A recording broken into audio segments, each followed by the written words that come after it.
Next item of business is to conduct a public hearing on the Multifamily Tax Exemption Program and expansion of residential target areas. Before the public hearing is opened, Community Development Director Liz Stead and Senior Planner Cheney Skadson will provide a brief introduction.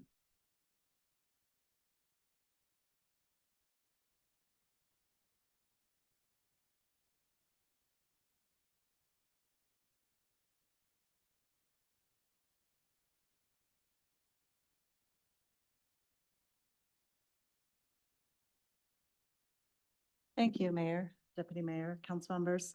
I am joined by Lisa Greeter today, our consultant from Burke. I think Cheney is still taking down all the boards and everything out there, so she will be joining us as she is able to. Good evening, council. We have a few slides to share the program that is included in your packet.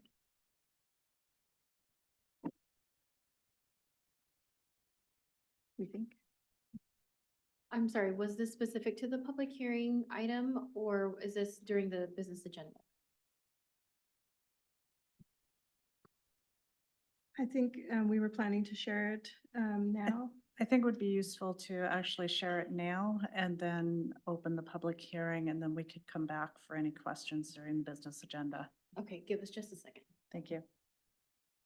Sorry, I think we had a little bit of confusion of where and when we were presenting this, but it will help the public if we can provide our presentation prior to the hearing.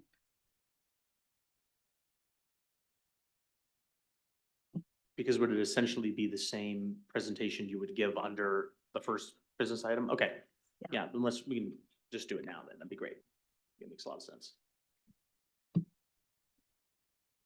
First, we'll start off with a little bit of the background. The purpose of the multifamily tax exemption is to provide a tax waiver to support local housing goals in defined areas. The cities can define those areas and give exemptions for new construction, conversion, and rehabilitation of multifamily residential improvements with at least 4 units.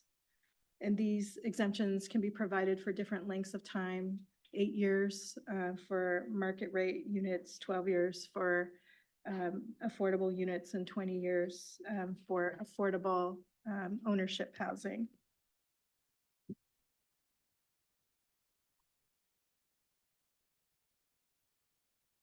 can go to the, okay. Thank you. In Burien, there is a program that is applied to the downtown urban center in Chapter 1945, and about 467 units were developed between 2004 and 2018. About 228 units used the 12-year exemption, which includes affordable units. 124 units were built with a 10-year window, which is no longer part of the state law. It's either 8, 12, or 20. And then 115 units under the 8-year length of time. About 10% of those units were affordable. The housing action plan that the city adopted in 2018 suggested that both the 8 and 12-year program options do provide meaningful development incentives in downtown, and also suggested that it would be meaningful to offer it in other transit-oriented areas such as the Ambom corridor. And as part of the comprehensive plan update, our partner firm Heartland did an economic development analysis and interviewed developers. And it was found, based on those discussions, that the MFTE program is viewed as essential and should be extended and continue with an affordability at 20% of the units at 80% of the area median income. The proposed comprehensive plan does include a policy to update the city's multifamily tax exemption program based on that recommendation from the Housing Action Plan, update it for the downtown and extend it on designated corridors and centers, and to recognize the Planning Commission recommendation to extend it further on corridors. And also to, as part of those MFTE provisions, continue to encourage housing affordable to different income levels and to meet different needs.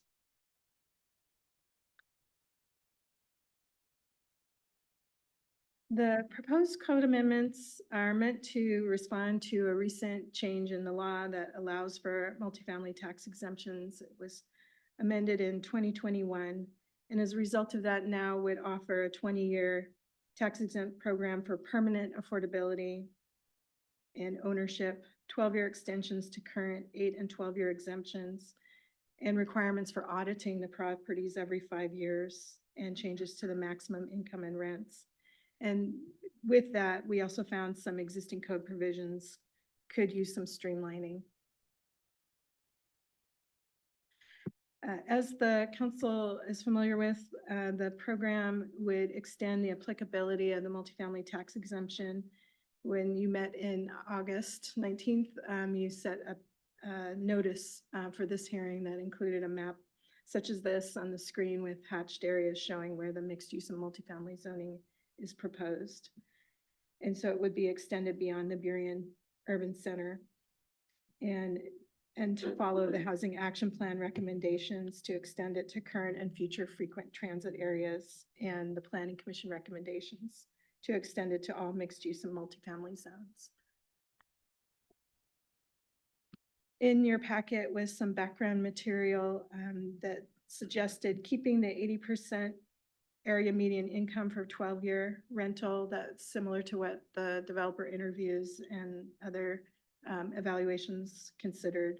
And also to look at 115% of the median family income for 12-year owner-occupied multifamily tax exemptions.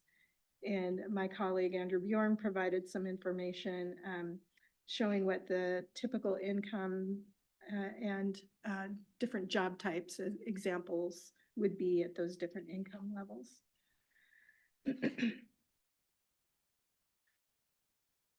And the other recommendation was to adaptively manage the program. The city has seen use at both 8 and 12 years program levels. Since the city has seen interest in development, but not as much as maybe it might be proposing. The idea is to keep both the 8-year and the 12-year in the mix. And then if you start to see a lot of use of the 8-year and you'd like to switch into focusing more on affordable or permanent affordability, you could do so and make amendments over time to focus on the 12-year program. Some of the fiscal considerations were in your packet. Under multifamily tax exemptions, a property owner does not have to pay taxes on the residential improvements for the given number of years. But there are still taxes paid on the land. And also if there's a commercial component to a mixed use development, that tax would still be paid on that portion. And some of the implications are complex. There could either be foregone tax revenues, that's the point of the exemption for a period of time, to incentivize development, which could reduce total revenues, or it could be a shift of tax obligations depending on how the assessor conducts its evaluations, the timing of it. So in terms of the schedule, tonight is the public hearing on September 23rd. And we're suggesting considering adoption of this in mid-November.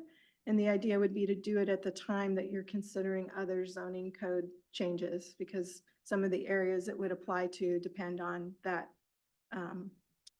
part of the proposal. I think that is it for our presentation. Thank you very much. The public hearing on this will now open at 5:59 p.m.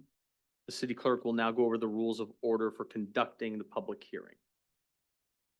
Thank you, Mayor. So similar to the public comment period, we will share the list as well as the timer. However, we did not receive anyone sign up to speak.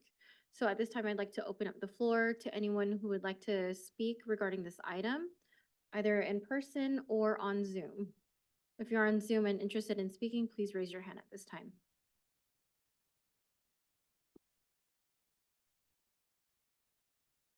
I'll ask again, if anyone is interested in sharing about this item, please proceed to the podium or raise your hand on Zoom at this time.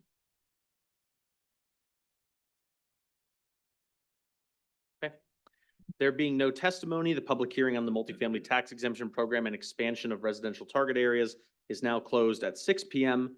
Council will have the opportunity to ask questions about this item during our first business agenda item. All right, consent agenda. Do I have a motion to approve the consent agenda? Go ahead. Motion to approve the consent agenda? Is there a second? I second. Moved and seconded to approve the consent agenda. All those in favor, please say aye or raise your hand. Unanimous approval of the consent agenda. To our first item of business, amending the multifamily tax exemption program and expansion of residential target areas. Thank you for that presentation. Thank you so much. Is there a motion for this item? Before we move into questions or comments, is there a motion for this item? Councilmember Moore? I move to place this item on the consent agenda of the November 18th, 2024 City Council meeting for adoption. Is there a second? So moved. Moved and seconded to place this item on the consent agenda of the November 18th, 2024 City Council meeting for adoption. Questions, comments? Councilmember Moore? I'll go first just because it was my motion. I will be honest, the presentation helped. It was a challenging read this weekend. And I appreciate the clarification from your presentation. I still had a few questions. The first one had to do with the phase out at the end of the 8 and 12-year. Is that just the 12 years end and rent goes up, or how does that process work? I think the period of time relates to the time in which they would pay the tax. I believe if it's affordable, there's a certain period of time they need to keep the units affordable. That is, I think, independent of the tax obligation. Okay, thank you. That was actually the only. Okay. Any other questions or comments? Councilmember Mott? Yeah, mine's more of a comment. First of all, thank you very much for the work. I think that, we talked about a regional transportation situation in King County. And as the freeway expands, 509 and more likely 518, and we become more isolated because of vehicles that will be traveling to I-5. And I do believe that Burien in the next 10 to 15, 20 years is how can we be self-sustainable? How can we have a place where we have a regional hospital here? I mean, obviously, we help other regions throughout King County when things get full in other hospitals. They end up coming to our hospital. But figuring out how do we have more people move into the area? How do we make sure that transit is improved to where we don't have to drive our vehicles into town? It's always been a working class community. I think that as we continue to have a urban city with big city problems, being a small city at the same time, gotta figure out what our tax revenue, our tax base will be for the future. And so for me, I love Burien the way it is. I'd like it to stay that way. Unfortunately, things change as, life goes on and as we grow as a region, as people want to move into the area. It almost makes me think, and when I start looking at this, is to be somewhere like San Francisco. My family lives there, and it's not a place that I would like to live because I love Burien. But I also know that there's only one person that likes change in the whole wide world, and that's a baby with dirty diapers. And I got to tell you, community, I can hear it. There's some people who are very upset about, some of the changes that we're having here for the next 20 years. Fact of the matter is, we gotta figure out how do we become a self-sufficient community? How do we have parks? We have Seahurst, that's a real beautiful place, but we gotta make sure that it continues to be affordable. And I don't know how much longer people can hold on living in this community because things are very expensive. Seattle is continuing to grow. The tech markets continue to expand in our area. And so with that, I support this today, not because, I want to have a crowded city, but at the end of the day, we are growing as a region, we're growing as a community. And we need, more housing for young families to start their families and to grow into a home. So thank you. Thank you. Any other comments or questions? I'll just, Go ahead. thank you very much. I agree with Councilmember Moore that it was a lot of reading for me. And I really appreciated it. So I think, that it's really important that we have these opportunities, to be able to build more affordable housing, and anything that we can do to be able to support that and happening, I'm supportive of. So I'm really glad to see the expansion of this MFTE, and I think it will really help the community be able to develop more housing within the community. We can't stop the people from coming for the next 20, 25, 30, 50 years. So we have to be thoughtful about how we're going to make it a city that people who already live here can remain in, and people who will be moving into here can afford to be in. Burien's a great place, and as Council Member Mata alluded to, it's a working class city with a lot of small businesses, and we want to be able to support that kind of community. So I am pleased to see the expansion of this, and I think it will be helpful in creating the kind of housing that we need for our community. Go ahead again, Councilmember Moore. Sorry, Councilmember Mata kind of spurred a second question that I had about transit, which is, and I'm more, I'm more asking you as someone who does this. When we're having housing in places with future transit development, does that work? So in other words, if the density comes, does the transit follow? Or could we have a situation where we had some density and really not a lot of great solutions for transit for some period of time while we waited for that to catch up? I might offer some general comments, and I'm sure Liz will offer more. But there is a relationship between density and frequency of transit, and the transit providers look at that when they're looking at making changes to their service, either physical route changes or frequency of service.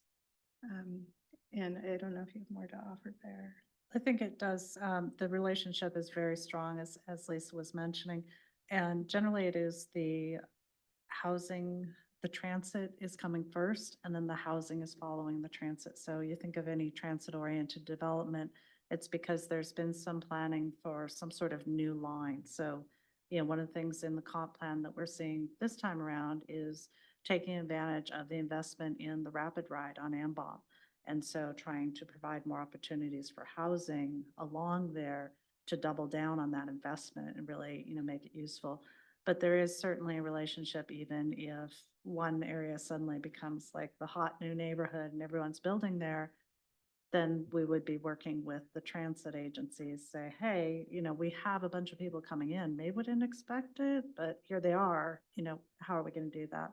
So really strong relationship between the two, because certainly, some of the goals we have are to move people around the city without always being reliant on a single occupant vehicle. Councilmember Moore, I'd like to go back to your other question on the what happens when the tax reduction goes away, what happens to the rents with the affordable units. It's a little more complex than what I was mentioning. A lot of affordable projects have various reasons and layers of incentives that they're using or funding sources, and so they likely have at least a 30-year obligation, maybe even 50-year obligation to keep the units affordable. But where that is not the case, the rules here would say, it's on page 10 of your packet, that at the end of the 12 years, if they are going to change the rent, they have to offer relocation assistance. So that would be the other fail-safe, I guess, for those residents. Thank you for finding that for me. Anyone else? Just to add that you both are doing a fantastic job shepherding this process through. The whole planning department is, the whole planning team is. We need to have more housing be built, and we've been a council in a city that's been saying, let's make it happen. And I think also though, in order to create localized communities, we need businesses to be able to start up in parts of the community that aren't just the downtown core. And, you know, we've started on some more local neighborhood-based businesses, and I think we can continue to expand those with whether it's MFTE or whether it's more incentives for home-based businesses, or whether it's incentives for neighborhood coffee shops and the historic business designation we've made once but can expand too. I think there's opportunities there to include some of that later on, not just in the MFTE expansion, but within our comp plans. So, but I think MFTE is a great first step in order to incentivize local community-based businesses to grow throughout the neighborhoods, not just in the downtown core. Because with more housing, people want to go walk to a corner store. They want to walk to a coffee shop, and I'd love to see more of them throughout the city. So, okay. Any other thoughts? Great. Thanks very much. Thank you. Oh, we need to vote. All those in favor, please raise your hand or say aye. Moved unanimously to place this on the consent agenda of the November 18th city council meeting.